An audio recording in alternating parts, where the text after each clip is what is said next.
નમસ્કાર મિત્રો, નારિયેળીમાં પણ ધીમે ધીમે હવે જે ખાતરો નાખવાની પ્રક્રિયા છે એ પણ સ્ટાર્ટ થઈ ચૂકી છે અને તમે લોકોએ પણ કદાચ ખાતર નાખી દીધા હશે. તો મિત્રો, નારિયેળીમાં યોગ્ય ખાતર નાખવાનો સમય કયો, નારિયેળીમાં કયું ખાતર નાખવું જરૂરી છે, છાણિયું ખાતર કેટલું નાખવું, કેટલું સિંગલ સુપર ફોસ્ફેટ નાખવું, કેટલું એમોનિયમ સલ્ફેટ નાખવું અને સાથે સાથે મિત્રો પોટાશ કેટલું આપવું, કઈ જાતની નારિયેળીમાં કેટલું ખાતર આપવું અને કેટલા વર્ષની નારિયેળીમાં કેટલું ખાતર આપવું અને સાથે સાથે એમાં માઇક્રોન્યુટ્રન્સ કેટલા આપવા, એ બધી જ માહિતી આજે આ વિડીયોમાં હું તમારી સાથે શેર કરવાનો છું મિત્રો. તો આશા કરીશ કે વિડીયો તમે પૂરો જોશો, સ્કીપ કરીને નહીં જોતા મિત્રો, તો તમને આ વસ્તુ નહીં સમજાય. તો મિત્રો ચાલો આપણે જોઈએ આગળ કે કઈ રીતના અને કેટલું કેટલું ખાતરની જરૂર પડે છે. નમસ્કાર મિત્રો, હું છું બારડ અને તમે છો મિત્રો ગીર એગ્રી હબ નામની યુટ્યુબ ચેનલ પર. અને મિત્રો આજે આપણે જોવાની છે નારિયેળી વિશેની જે ખાતરોની માહિતી જોવાની છે. હવે મિત્રો, નારિયેળીમાં રાસાયણિક અને દેશી ખાતર કેટલું આપવું જોઈએ અને ખાસ કરીને સૌરાષ્ટ્ર વિસ્તારમાં કેટલું ખાતર આપવું એના વિશે આજે વાત કરવાની છે. તો મિત્રો વિડીયોમાં કન્ટિન્યુ રહેજો અને મારી ચેનલ પર તમે લોકો નવા હો તો ચેનલને સબસ્ક્રાઇબ કરજો, લાઇક કરજો, શેર કરજો અને બેલ આઇકન ઓલ પર સેટ કરી દેજો, જેથી કરીને આવનારા બીજા વિડીયો તમારા સુધી આસાનીથી પહોંચતા રહે અને તમે એ વિડીયોનો લાભ ઉઠાવતા રહો. મિત્રો જોઈએ તો વાવણીના પ્રથમ વર્ષે મિત્રો છાણિયું ખાતર છે એ 20 કિલો આપવું જરૂરી છે. એમોનિયમ સલ્ફેટ છે એ 330 ગ્રામ, સિંગલ સુપર ફોસ્ફેટ છે એ પણ 330 ગ્રામ અને પોટાશ છે એ મિત્રો 415 ગ્રામ આપવું જરૂરી છે. હવે મિત્રો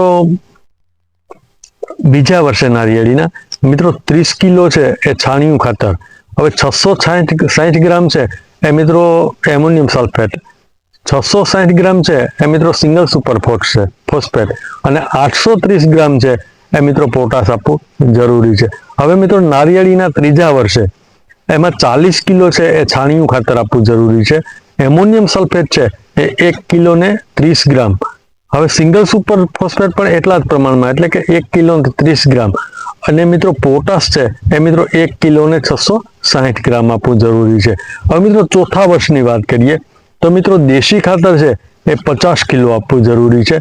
એમોનિયમ સલ્ફેટ છે એ મિત્રો 2 કિલો આપવું જરૂરી છે. હવે મિત્રો સુપર ફોસ્ફેટ છે એ મિત્રો એ પણ 2 કિલો આપવું જરૂરી છે અને મિત્રો જે પોટાશ છે એ મિત્રો 2.5 કિલો જેટલું આપવું જરૂરી છે. હવે મિત્રો ચોથા વર્ષથી છે ને તમે નારિયેળીમાં આ ડોઝ છે એ કન્ટિન્યુ કરી શકો છો જ્યાં સુધી તમે ખાતર નાખતા હોય ત્યાં સુધી. હવે મિત્રો એમાં પણ જે કંઈ તમારી કઈ જાતની નારિયેળી છે એના ઉપર મિત્રો ચોથા વર્ષથી તમારે ડિપેન્ડ થાય છે કે કેટલું ખાતર નાખવું જોઈએ. હવે એમાં જે દેશી નારિયેળી છે એમાં મિત્રો જે 50 કિલો છે એ મિત્રો છાણિયું ખાતર છે, એમોનિયમ સલ્ફેટ છે એ મિત્રો 2 કિલો અને સિંગલ સુપર ફોસ્ફેટ છે એ પણ 2 કિલો અને મિત્રો પોટાશ છે એ 2.5 કિલો આપવાનું થાય છે. હવે મિત્રો જે હાઇબ્રિડ ડીટી કરીને આપણે જે નારિયેળીનું વધારે પડતું આપણે આ પ્રમાણમાં વાવેતર કરીએ છીએ મિત્રો, એમાં કેટલું ખાતર આપવું, તો એમાં મિત્રો 50 કિલો છે એ છાણિયું ખાતર આપવું જરૂરી છે. એમોનિયમ સલ્ફેટ છે એ મિત્રો 7.5 કિલો અને મિત્રો સિંગલ સુપર ફોસ્ફેટ છે એ મિત્રો 4 કિલો અને 700 ગ્રામ જેટલું આપવું અને મિત્રો જે પોટાશ જે છે એ મિત્રો 2.5 કિલો જેટલું આપવું. હવે ઠીંગણી એટલે કે મિત્રો જે આપણે લોટણ કહીએ છીએ ને એ જાતમાં કેટલું ખાતર આપવું જરૂરી છે. મિત્રો એમાં 50 કિલો છાણિયું ખાતર છે, મિત્રો 2.5 કિલો જેટલું એમોનિયમ સલ્ફેટ છે, મિત્રો સિંગલ સુપર ફોસ્ફેટ છે એ 3.5 કિલો જેટલું સિંગલ સુપર ફોસ્ફેટ છે અને મિત્રો એમાં પોટાશ છે એ ઓનલી ફોર 900 ગ્રામ જ આપવાનું થતું હોય છે. મિત્રો ચોથા વર્ષની નારિયેળીથી ચોથા વર્ષેથી તમારે નારિયેળીમાં મિત્રો આ ખાતર છે કન્ટિન્યુ રીતે આપવું ખૂબ જરૂરી છે. અને સાથે સાથે મિત્રો તમે એઝોથોબેક્ટર નામના જે કલ્ચર બેક્ટેરિયાઓ છે અને ફોસ્ફોકલ્ચર જે બેક્ટેરિયાઓ છે એ બધા જ તમે એની સાથે સાથે 50 ગ્રામ લેખે આપી શકો છો. હવે મિત્રો જો તમારી જમીન રેતાળ જમીન હોય તો મિત્રો એમાં ગૌણ તત્વોની પણ ખૂબ જરૂરિયાત ઊભી થતી હોય છે. હવે ગૌણ તત્વોની જો મિત્રો તમને ઉણપ જણાય તો મિત્રો તમે છે ઝિંક સલ્ફેટ છે, ફેરસ સલ્ફેટ છે, બોરોન છે, મેગ્નેશિયમ છે, કેલ્શિયમ છે, એ બધું તમે જરૂરિયાત મુજબ આપી શકો છો. આશા કરીશ કે આ વિડીયો તમારા નારિયેળીના પાકમાં ખૂબ જ કામ આવશે. તો મિત્રો આવા ને આવા જ વિડીયો જોવા માટે મારી ચેનલને સબસ્ક્રાઇબ કરવાનું ભૂલતા નહીં અને બીજા લોકો સુધી આ વિડીયો પહોંચાડવાનું ભૂલતા નહીં, જેથી કરીને દરેક લોકોને આ વિડીયો કામ આવે. તો બસ આજના વિડીયોમાં મિત્રો આટલું જ. ફરી મળીશું એક નવા વિષય સાથે, એક નવી માહિતી લઈને. ત્યાં સુધી મને એટલે કે તમારા મિત્ર બારડને રજા આપશો.